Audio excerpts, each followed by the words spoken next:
Today we're delighted to be joined by Mark Rigotti, Managing Director and CEO of the Australian Institute of Company Directors, as well as being a good friend of our firm as a former partner and global CEO. Mark has deep insight into how boards are grappling with culture, AI and shifting capital dynamics, and brings a practical lens to what effective governance looks like now and where it's heading.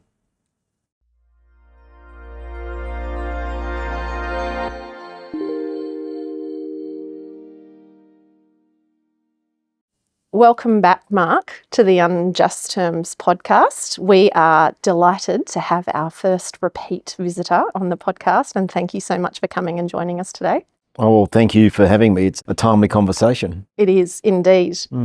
So boards at the moment are being asked to lift their gaze amidst uncertainty and rapid change, to step back from individual issues and think more deeply about how the multiple different forces are reshaping the environment in which they govern. And very happily and timely, you at the AICD have just published a new practical resource for your members and for the broader community on governing culture in a complex world, which reflects on some of these multiple forces.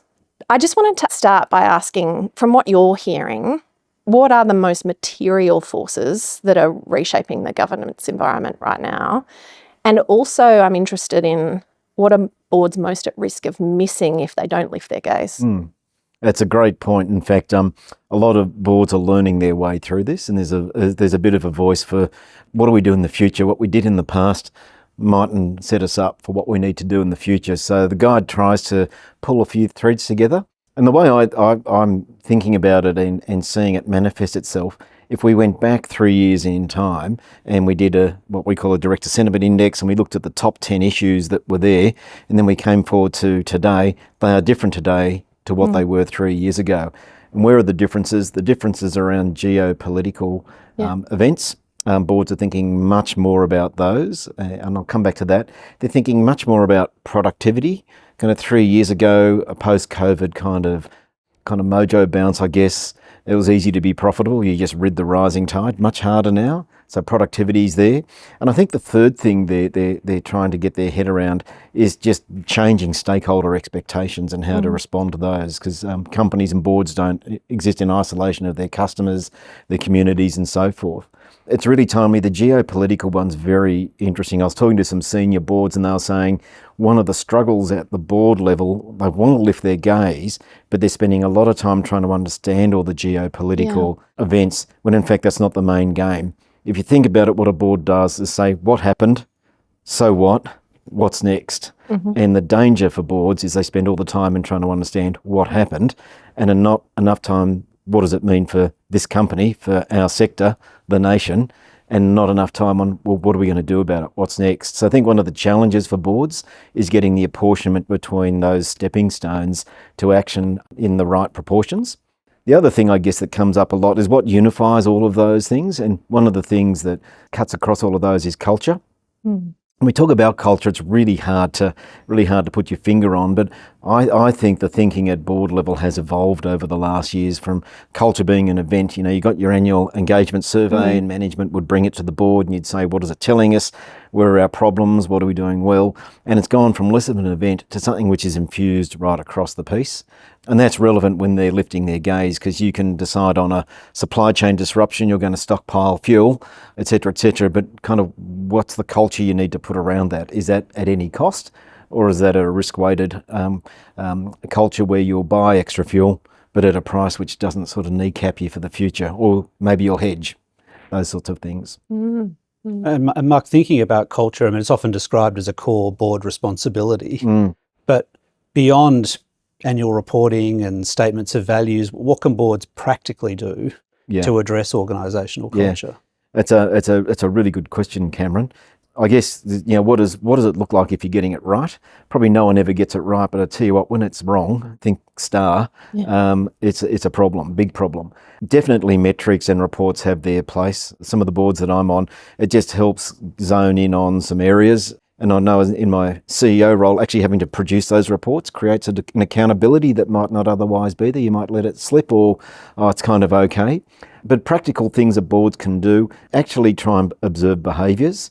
one of the things that a lot of boards love, and the bigger end of town can do this more than the mid-sized companies or the charities, but is get out on the factory floor, talk to the staff town halls. They all might sound like engagement opportunities, but they're cultural audits at the same time. And there's always the classic case, instead of jumping in the car with the CEO when you're up at the mine site to go out to where the action's happening, get into a truck with a couple of the workers and just kind of hear what they've got to say. So kind of a little bit of testing the culture through direct experience, I think is one thing that comes through quite a lot.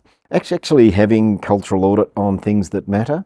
So if you are a company and one of your key stakeholders, First Nations people, you can actually do a cultural audit on how you're going in managing and interacting with that stakeholder group. And we did one of those for the AICD. So we've got a very big focus on First Nations people, and that was great. It kind of pointed out some things we thought were doing pretty well, and some things that we weren't doing so well, and some things we needed to start that we hadn't started. So they would be two practical suggestions from me. And just picking up that point about audits, one of the risks has to be that the directors can have all the goodwill in the world, but there can be a big gap between the corporate intent and the lived workplace experience. And how do directors detect that gap early before it turns into a regulatory or a compliance or a risk issue? This is a huge point, and the media don't help this debate, this gap between kind of intent and reality. I've yet to meet a board which wants to create a bad culture. I've yet to meet a management team that deliberately wants to create a bad culture. And if that's what they're doing, they're probably going to be out of business pretty soon in the modern world. Investors won't stay, regulators will be all over them, etc. So except that we're talking about the great majority of companies and boards that want to have a good culture, they intend to, but it doesn't quite manifest itself, which is the gap. How do you detect it early?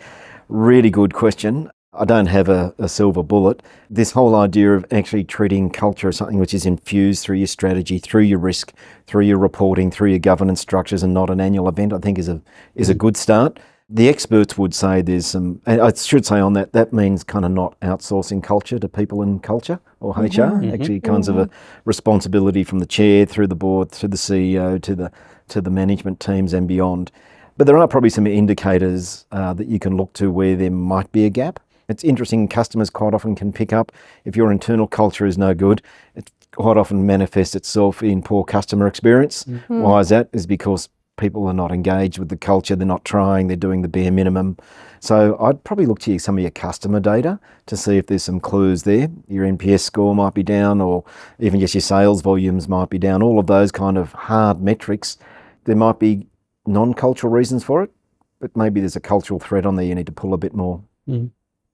I might just drill down a bit on one of the material forces that's impacting the way boards are thinking at the moment, and also try and understand a little about culture in that context. And the thing that I'm talking about is AI.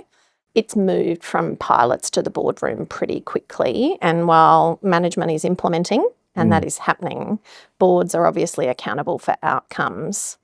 So I'm just interested in hearing from you about how you see the board's role in setting a culture in the context of AI that gets the balance right between its promise and its risks. Yep.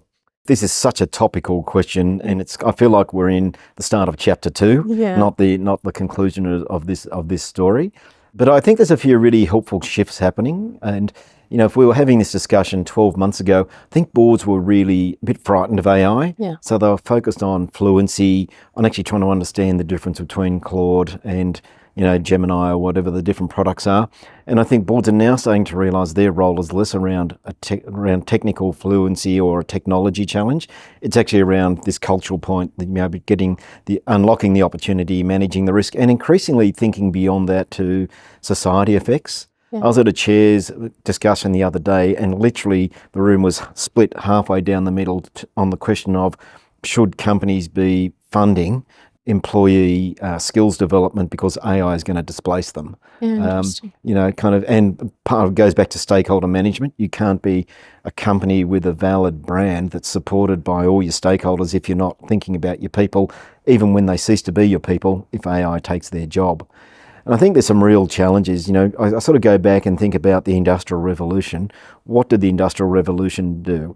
It took labour off humans and made it a process and sped it up. So we didn't have to do all this labour that went into what we produced. What's AI doing? It's taking off the need for us to think. So instead of having to do all this thinking, it's doing the thinking for us. The downside to that is where's the critical insights, where's the critical decision making? And I think that's where boards are really focusing on.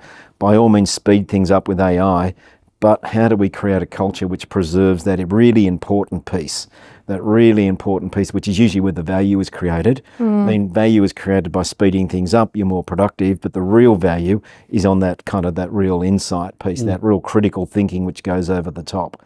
I guess, what are boards doing to get it right? They're thinking about it as a cultural issue rather than a technology issue, the good boards, and they're thinking what sort of culture do we want? Not necessarily a risk management culture, do this, don't do that, but how do you actually maximise the opportunity of AI? But it's an unwritten story, this one. I'm sure there'll be lots of sequels to that. Indeed, and particularly given everyone is facing the same challenge and speeding up in the same way, and it's how do you create those differentiators. One thing you mentioned in that, which I think is quite interesting, is the critical thinking, which we often hear about in various contexts in when we're talking about AI. Beyond the board's role in governance, obviously the board having the space to do critical thinking is such an important part of its role generally around decision making. And the role of AI in the boardroom itself is a topic that we're hearing come up a bit. And interestingly, you mentioned the STAR decision before. I mean, there was even a passing reference to how AI might crop up in the boardroom in that decision. The problem for boards, which is not an AI problem, seems to be information overload. Yep. I guess the question raised by AI is whether it improves the information overload problem or whether it makes things worse, or maybe a bit of both. And I'm just interested in whether you see AI as a genuine solution to help directors digest huge volumes of material that they're receiving. Yeah, my current view is it's part of the solution. And I remember talking to one director and he talked about, and I'll get the numbers, but just to illustrate the point, they actually had an AI agent summarise the board papers. The board papers were 100 pages. The summary came back at 88. And so actually the work had been doubled because, it wasn't the 3 or 4 page summary. However, you can see, and at the AICD, we built an agent to help us with a strategy discussion. She's called Minerva. And that was very useful on word and pattern recognition to effectively surface things from the past that we'd missed or things in the future that we needed to solve or solve for. So I think AI can play a role. Justice Lee made a really good comment in the STAR decision around AI might help you with voluminous board papers, but boards are responsible for the board papers they get. And if they're not managing management's expectations, management are probably going to throw everything at directors on the basis it's better to give them everything, or what might be better is, very clear direction on what the expectation is from the board for management in terms of the level of information they want. So I think AI can help, but it probably starts with what does the board need? What has it communicated to management? How's management responded? You can then use AI to meet those expectations in a more efficient manner. One board I'm on, I know we've said we actually want the CEO to sign off on every board paper, but we want people to use AI in producing the papers, not the first draft, but actually to improve it. Like if Cameron's drafted a paper on a proposal, then to run it, what have we missed, or what are the top 3 risks, just to test it. So we're directing them to use AI to enhance quality rather than to reduce quantity. Very interesting. So AI is perhaps the most significant sort of societal and economic shift that we're seeing at the moment, but when it comes to capital markets, probably the biggest change in the last few years has been the emergence of private capital as a very significant part of our capital markets. And obviously governance expectations and requirements differ between public and private companies. And just interested in your thoughts about what are the most consequential differences there and why do they matter? Yeah, it's a trend in Australia, but also beyond in most developed kind of markets. There's the rise of private capital markets and the dampening effect on public markets. The view of the AICD is you need both. They serve different purposes. And public markets, remember, are very important to democratise access to investments. Now in Australia, we're lucky because of compulsory superannuation. We probably get access to private capital through our superannuation funds, but it doesn't mean you don't need public markets for those that want them. The big difference between public and private markets is around transparency and regulation. Much more transparency, much more regulation in the public markets versus the private markets. So in one sense, some directors would say, I prefer to be in the private markets because I'm out of the public gaze and kind of the media cycle and the short-term nature of quarterly earnings and the pressure that creates. And they've got a point. But I could see a future where there's more regulation that is required of private markets to protect investors. And I think Joe Longo and ASIC had a bit to say on this. Getting that balance right is really important because they serve different types of investors, wholesale investors for private capital, broadly speaking, and retail investors for public markets, although that's an oversimplification. But so you wouldn't want to crack down too much on private markets and you dampen their ability to respond to situations, take a longer term view, sort out problems behind closed doors. But at the same time, you need to think about, is that actually denuding public markets of their attractiveness to directors, to investors, to quality management? If it gets too hard to be a director in a public company because of the public gaze and the speeding tickets that you're subjected to, then talent goes elsewhere over time. And is the divergence between governance settings between private and public, does that ultimately produce a good outcome for Australia, or does it introduce risks around transparency and accountability? Yeah. I think the divergence can produce great outcomes for Australia, but it's always defined by the one problem, isn't it? It's not defined by the 98%, call it, that gets it right. Because some private capital has high degree of transparency. You talk to management teams that are reporting into boards there, it's very high because they're very, very vested in outcomes and less, real focus on value creation. And one of the acid tests is sometimes if you look at the board agendas of a public company and a private capital company, where's the time being spent? And inevitably the public company will have a disproportionate amount of time spent on compliance and less on value creation and capital allocation. By contrast, the private capital company board will probably have more time spent on capital allocation, value creation, less on compliance. Now, that doesn't mean they don't have a compliance mindset. They just don't have as much to do, so they can allocate more time to the other. And with that actually goes a very high level of transparency. Having said all of that, no one fully understands private capital at the moment, so I think there probably is a case to be made for a level of regulation to guard against the 2%. Because if you don't protect investors and consumers from the 2% where there's a problem, it ends up setting the agenda and the bar will be set too low on any regulatory intervention. Yeah, and perhaps a related sort of topic, there's debate around the ASX corporate governance principles around expanded disclosure and whether we should have a prescriptive or a flexible approach. Interested in your thoughts on where the balance sits, taking into account interests of both boards, but ultimately as the stakeholders. It's a hot topic, eh? So we were on the advisory council for the 5th edition of the corporate governance principles. We're actually pleased that process has been stopped because it was probably fit for purpose at another time, but actually the ASX should be really congratulated for stepping in and providing leadership on this and saying we're going to do things differently. There's a new group which is going to recommend something to the ASX and people can input into that rather than trying to get a consensus from 19 different organisations, which is pretty difficult. So I think the process is better. What should that process result in? Well, Dr. Lowe's group are putting the first draft out in the next couple of weeks, next month. We would say it should be principles based rather than prescriptive in terms of rules. Why does the AICD say that? Because it's up to boards to form those judgments on the detail, and if they get it right and the company does well, the share price will go up and they'll get re-elected. If they get it wrong, the share price will go down and they'll ultimately probably get voted off. So kind of there's a level of accountability that's baked into the public markets. So yes, we would say more principles, less rules, and let the boards do their job. Right. Well, Mark, thank you for gracing us with your presence once again, and we look forward to speaking to you again perhaps next year, and given the pace of change at the moment, there'll be plenty to talk about when we meet again. But thanks again for your time. Thank you very much for having me. Thanks, Mark. Thanks. As we close, one theme stands out. Governance today is less about discrete issues and more about how boards navigate the intersection of complexity, culture, and accountability. Mark's perspective highlights 3 critical shifts.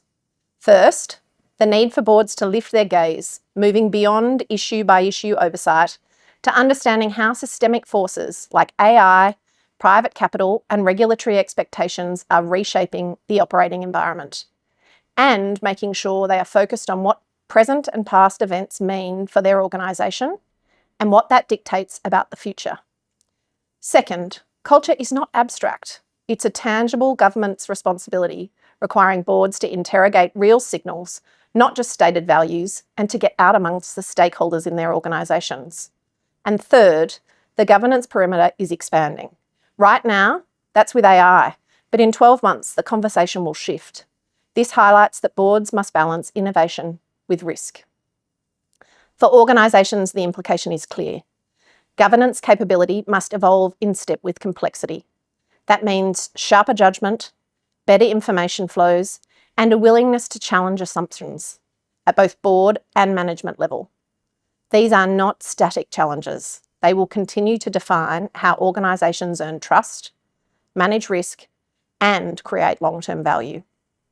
Thank you for joining us on Just Terms.